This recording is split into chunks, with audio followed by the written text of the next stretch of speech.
Welcome back inside the vault. I'm Cris Collinsworth with Joel Wagner and Alonzo Bodden, and our guest, Motor Trend Editor-in-Chief Angus McKenzie.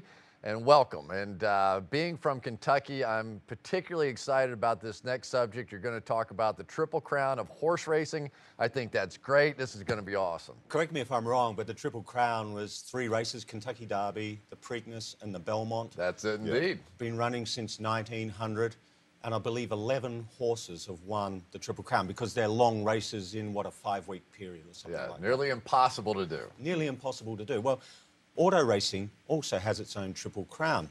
There are 3 events that every pro racing driver wants to win. It's the Indy 500, been running since 1911, the Le Mans 24-hour race, which has been running since 1923, and the Monaco Grand Prix, which has been running since, well, 1929, I think. And in the 80-odd years those 3 races have been running, only one man has won all 3. The guy who won it was Graham Hill, but here's the thing. He didn't get his driver's license until he was 24 years old. Really? So he started late, and then he just had to drive really fast to catch up. Absolutely. Somehow. When we talk about an individual achievement, quite different disciplines. You know, the Indy 500 is one of the fastest auto races in the world. You have to be very, very brave there because it's very unforgiving, those concrete walls right there. The Le Mans race is an endurance race. You're driving 24 hours, you're part of a team.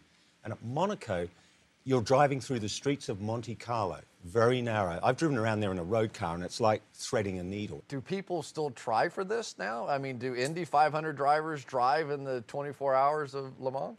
To talk about this, I got together with pro racing driver Justin Bell, who's raced at Le Mans, and also Stefan Johansson now. He's driven Formula One for Ferrari, he's driven at Indy, and he's driven at the Le Mans 24-hour, which he won in 1997. So he has a unique perspective. So let's see what they've got to say. Between these 2 international race car drivers, they've won it all. So they know what an incredible feat Graham Hill pulled off, becoming the only man to win auto racing's Triple Crown. Monaco Grand Prix, a winding 2-mile course through the streets of Monte Carlo. The Le Mans 24-hour, a grueling team race that runs through the night on an 8.5-mile track. And, of course, the Indy 500, held on this famous 2.5-mile oval. What unique qualities does the Indy 500 demand of a driver? A certain sense of bravery, for sure, because it is pretty daunting. As far as the race goes, you just got to keep dialing it in until you get it absolutely bang on for the last 40 laps. And Justin, what's the unique quality you need at Le Mans?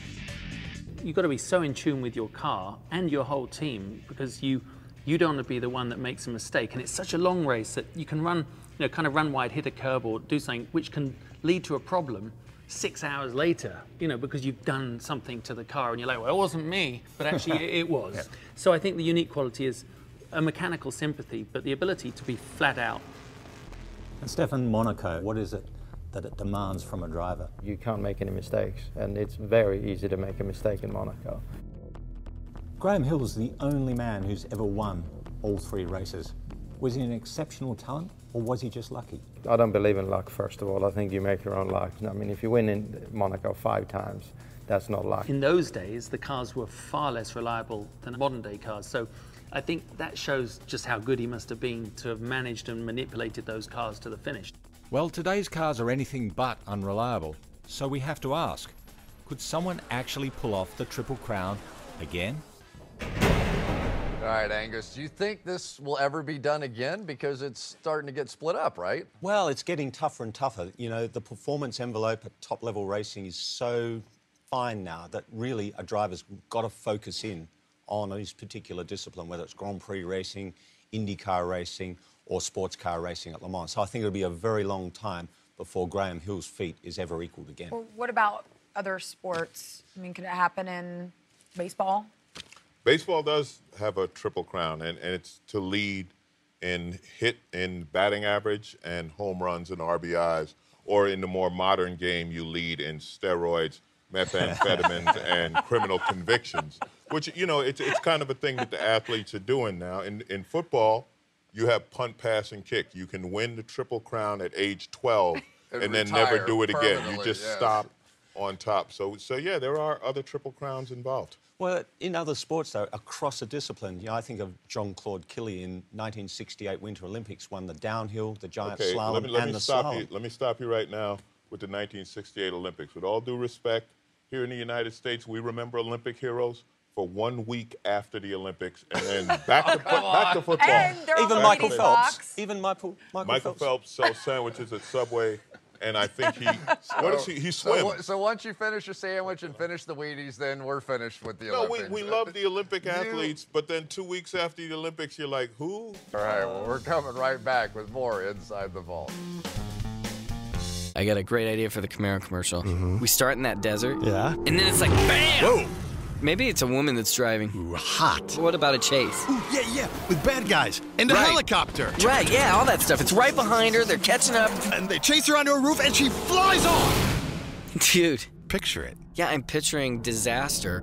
I got it. Car lands, she drives up, she's a teacher. Hey, hi, Miss Hannah. Dude, I did not see that coming. The 426 horsepower Camaro. And then we're out.